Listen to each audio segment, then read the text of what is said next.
बहुत समय पहले की बात है। एक चुड़ैल ने एक गांव पर हमला कर दिया था। तब गांव वालों ने किसी तरह उसे पकड़ लिया था और उसका सर उसके धड़ से अलग कर दिया था और उसके सर को धड़ से अलग अलग दफन कर दिया था। फिर कुछ सालों के बाद एक मजदूर जंगल में खुदाई कर रहा होता है। तभी खुदाई करते करते उसे कुछ बाल दिखाई देते हैं। अरे ई का है, ये बाल किसके हैं?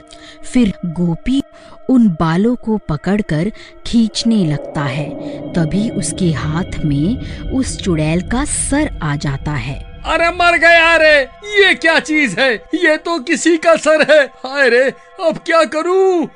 ये तो किसी चुड़ैल का सिर लगता है। हे भगवान, ये मुझसे कितनी बड़ी गलती हो गई। अब क्या करूं? हाँ, एक काम करता हूँ, इसे गांव लेकर चलता हूँ। इसे गांव के सरपंच को सौंप दूंगा, फिर वही फैसला लेंगे कि इसका क्या करना है। फिर घर पहुँचते पहुँचते उसे रात हो जाती है। फिर वह उस सिर को खिड़की के पास रखकर सोने चला जाता है। फिर आधी रात होते ही उसमें जान आ जाती है। आखिरकार मैं आजाद हो ही गई। गांव वालों, अब तुमसे बदला लेने का वक्त आ गया है। अजी देखिए ना, साथ वाले कमरे से कैसी अजीब अजीब सी आवाजें आ रही हैं।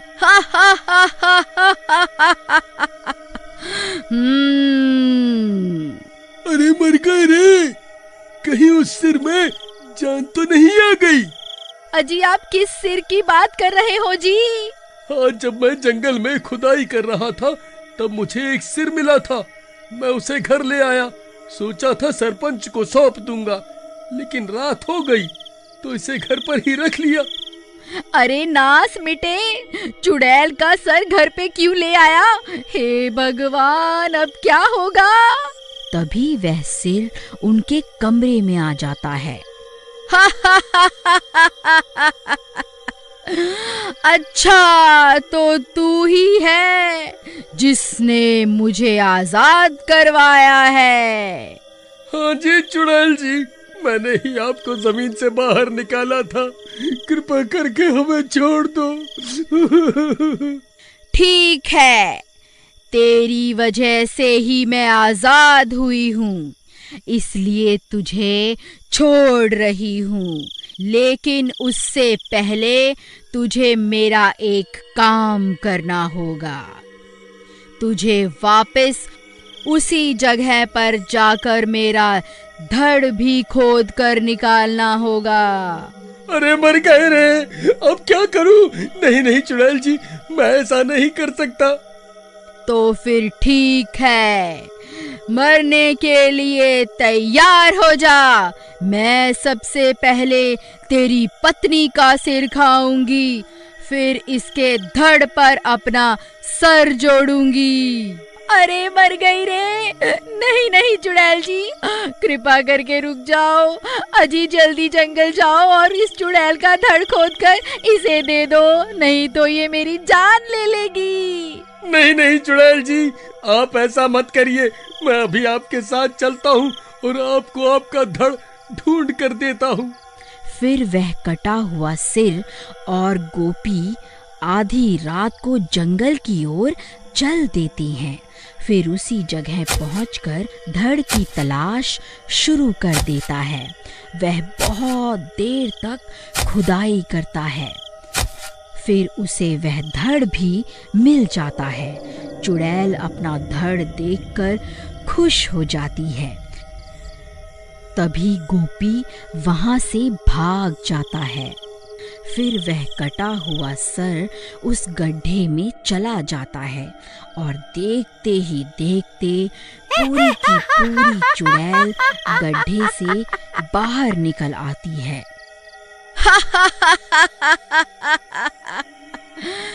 गांव वालों, अब मरने के लिए तैयार हो जाओ। मैं किसी को नहीं छोड़ूंगी।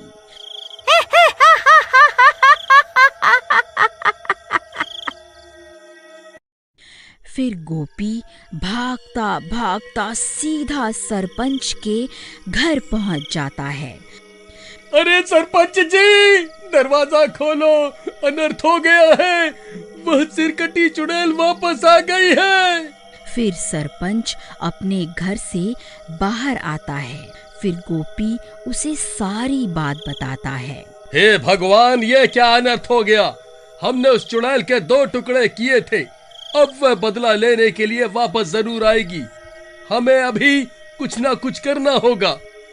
तभी वह चुड़ैल जंगल से निकलकर वापस गांव में आ जाती है। ए गांव वालों, कहाँ छुप कर बैठे हो? तुम लोगों ने किस तरह मेरे 2 टुकड़े किए थे? अब बदला लेने का समय आ गया है। सब गांव वाले छुप छुप कर उसे देखते रहते हैं और वह चुड़ैल अपने शिकार की तलाश में गांव की गलियों में घूमती रहती है। सरपंच जी, वह देखिए, वह चुड़ैल गांव वालों की तलाश में इधर उधर घूम रही है। अगर कोई गांव वाला इसे मिल गया तो ये उसका सिर धड़ से अलग कर देगी। भाई, किसी के पास कोई तरकीब है तो बताओ, वरना सुबह होने तक कोई नहीं बचेगा। सरपंच जी, मेरे पास एक तरकीब है। हम इस चुड़ैल को उस पुराने घर में कैद कर सकते हैं। मैं इस चुड़ैल का भोजन बनकर उस घर में जाता हूँ, ये मेरा शिकार करने वहाँ जरूर आएगी। फिर इतना बोलकर भीमा भागकर उस घर के बाहर पहुँच जाता है और उस चुड़ैल को पुकारने लगता है। ए चुड़ैल, देख, तेरा काल यहाँ खड़ा है। मैंने ही तेरे 2 टुकड़े किए थे, इतनी जल्दी भूल गई क्या? अच्छा हुआ जो तू खुद मेरे सामने आ गया। मुझे कब से तेरी तलाश थी। रुक, तुझे अभी बताती हूँ।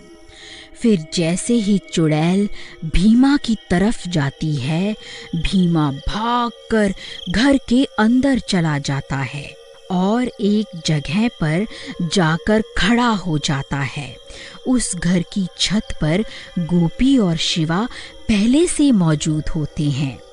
भीमा भाई, तुम घबराओ मत। जैसे ही चुड़ैल तुम्हारे करीब आएगी, हम तुम्हें ऊपर खींच लेंगे। फिर चुड़ैल भी भीमा का पीछा करते करते उस घर में घुस जाती है। अब मुझसे बचकर कहाँ जाएगा मूर्ख?